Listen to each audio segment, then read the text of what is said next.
Oras. Humuhugot ngayon ng lakas sa isa't isa ang mga naulila ni Dolphy.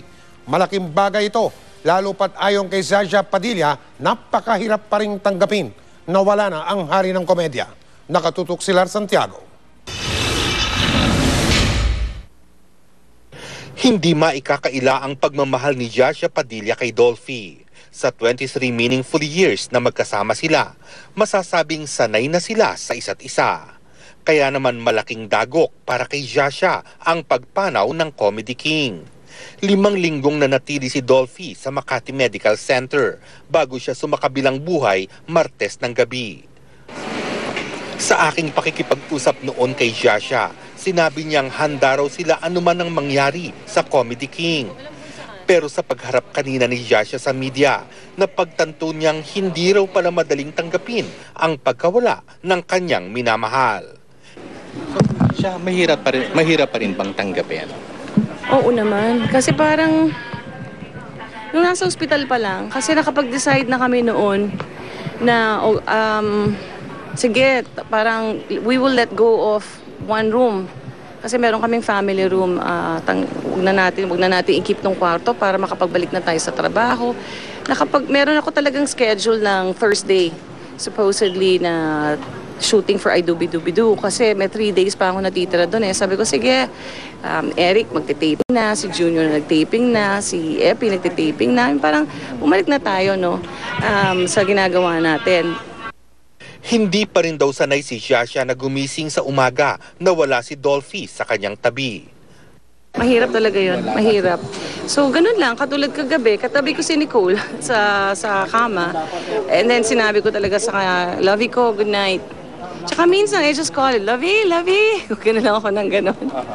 Tapos naririnig ko, parang na-imagine ko yung boss niya, kulit mo Kaya naman mananatili raw sa kanya ang huling mga kataga ni Dolphy sa kanya bago ito tuluyang binawian ng buhay.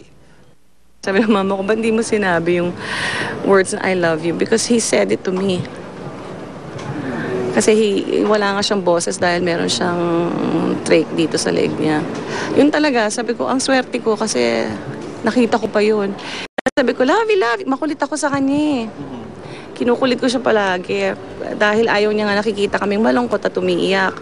So, palaging ganung tono, love you, ganyan. I love you. Tapos, sabi niya bigla, sabi ko, oh my God, you're awake. Kasi nung day na yon hindi mo na alam kung gising siya. Nagpapasalamat ang Divine Diva sa pag-aalaga sa kanya ng kanyang mga anak. Sa pagkawala ni Dolphy, sandigan daw ng bawat isa sa kanila ang isa't isa. I think it's a process naman talaga, di ba, Lar? Siyempre may proseso, may kanya. Hindi ko masasabi na sa isang tao na move on, hindi ba? Guidance lang, kakausapin.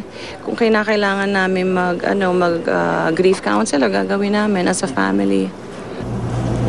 Kasabay na dumating ni Zazia ang mga anak na sina Nicole at Zia sa Heritage Park Chapel. Kung may maganda raw nangyari sa matagal na pagkaka-ospital ni Dolphy, ayon kay Zazia, ito'y ang pagkakaroon nila ng magandang relasyon ng iba pang anak ni Dolphy. Siguro nangyari din yun na matagal siya sa ospital dahil kinakailangan namin talagang maging close sa isa't isa. So we're constantly texting each other and assuring each other that we will always be around, you know, kung may kailangan ng tulong o kung may problema o kailangang maglabas ng sama ng loob, nandito lang kami para sa isa't isa. Sa linggo, ililibing na si Dolphy at pagkatapos nito, may plano na ba si Zazia at ang kanyang mga anak? After Sunday, ang hirap nung araw na yan, hindi ba? Siguro magpapahinga. And nagsasama-sama talaga kami sa kwarto, palagi kami nag-uusap. Ganun lang. Lar Santiago, Nakatutok, 24 Oras. Mapagmahal at mapagpatawad na ama. Ganyan kung ilarawan ang hari ng komedya ng kanyang mga anak. Si Dolphy Jr. na minsang napariwara ay naging inspirasyon daw ang kanyang ama para magbagong buhay. Ngayon, si Dolphy Jr. po ay isang pastor. Mula sa The Heritage Park sa Taguig, nakatutok din live si Cara David. Cara. Yes, Mike, alam mo ilang linggo nang pinag-uusapan yung pagtatanghal kay Dolphy bilang isang national artist. Pero para sa pamilya Quezon, bigyan man ng parangal o hindi itong si Dolphy, higit na karangalan sa kanila ang matawag si Dolphy na isang ama. Isa sa mga maagang nagtungo sa Heritage Park ang anak ni Dolphy na si Rodolfo Quezon Jr. o mas kilala bilang Dolphy Jr.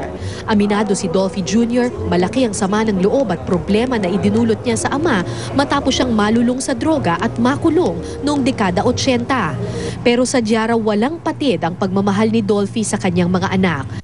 Pinatawad siya nito at niyakap lalo na nang siya'y makalaya. Nagpapasalamat una sa Panginoon, siya ang binigay na daddy sa amin. Mabait. Mabait talaga. Mabait. Sa kanya lahat, mapagmahal. Masikaso. Tsaka maganda sa kanya yung iba-iba man ang mother namin. Iba siya magpalaki. Si Dolphy ang naging inspirasyon niya para magbagong buhay at maging pastor. Kaya bago pumanaw ang kanyang ama, niyakap niya ito at muling humingi ng tawad. Sabi ko, di na doon na kami lahat. Sabi ko, Daddy, sabi ko, nadidinig mo ba ako? So, nandito kami lahat, kumpleto kami, with Shasha, nandito. Sabi ko, Dad, sabi ko, pagod ka na ba? Kung pagod ka na, sabi ko, okay lang. Sabi ko, pahinga ka na. Saka sabi ko, Dad, kung ano man naging kasalanan namin sa'yo, lahat magkakapatid, sabi ko, patawarin mo sana kami. Kung ano man kahihiyan, nadulot namin, sabi ko, patawarin mo kami, sabi ko sa kanya. Masakit para sa mga anak ni Dolphy na makitang naghihirap ang kanilang ama. Pero pinakamasakit daw noong Martes. Labis na raw kasi ang paghihirap ni Dolphy noon sa kanyang sakit at patuloy ang pagdurugo. Kaya nagdesisyon daw ang pamilya at mga doktor na itigil na ang medikasyon at ipaubaya na lang ang lahat sa Panginoon. It came to the point that his body could not take it anymore. So, to the point that he was hemorrhaging already. So the doctors decided to stop medication. Because he's a fighter, he's a survivor, but it's just that his body could not. Yeah. Hindi na kaya. Hindi na kaya ng katawan. Ayon kay Eric, unti-unti na raw natatanggap ng pamilya ang pagkawala ng Comedy King. Nagbibigay lakas daw sa kanilang lahat ang dagsa ng fans at mga malalapit na kaibigan na nagbibigay pugay sa kanilang ama. Sa lahat daw ng ayaw ni Dolphy, yung nakikitang malungkot ang kanyang pamilya. Kaya sana raw, higit sa luha, maalala natin si Dolphy ng may ngiti. He's gonna make heaven a happier place. Baka nga gumagawa na nga ng sitcom yun sa taas. Dad, I'm really gonna miss you. And I just wanna say I love you very much. Batid ng pamilya Quezon, hanggang ngayon mainit pa rin ang usap-usapan ukol sa pagtatanghal kay Dolphy bilang national artist. Sa ngayon, malayo na raw ito sa kanilang isipan. Kung ibibigay raw, maraming salamat. Kung hindi naman, sapat na raw sa kanila ang makitang si Dolphy ay tunay na minahal ng bansa. May etiketa kasi ang datay ko eh. Yung ayaw nyo, hindi nyo naman pipilitin bigay mo sa kanya yun eh. Pero alam ko, sa puso ng mga tao, siya national artist. Mike, sa mga oras na ito ay inaantabayanan pa rin natin yung pagsisimula ng necrological service na nakahanda ngayong araw para nga dito sa King of Comedy na si Dolphy. Ito ay syempre dadaluhan ng kanyang longtime partner na si Joshua Padilla at ang mga anak niya na sila Eric Quezon, Epi Quezon, Vandolph at iba pang mga anak ng King of Comedy. Kanina sa pakikipag-usap natin kay Eric Quezon, yung libing sa Sunday, wala pa raw exact na schedule. Pero ang sabi niya sa akin, ang pinagdidesisyonan ng pamilya ay wag na sana munang ibukbuksan sa publiko itong libing para maging taimtim naman yung pamamaalam ng pamilya sa kanilang yumaong ama. Pero magbibigay daw sila ng platform para sa media para makuhaan pa rin ito ng footage para rin makita ng publiko yung libing kay Dolphy. Mike? Maraming salamat, Cara David.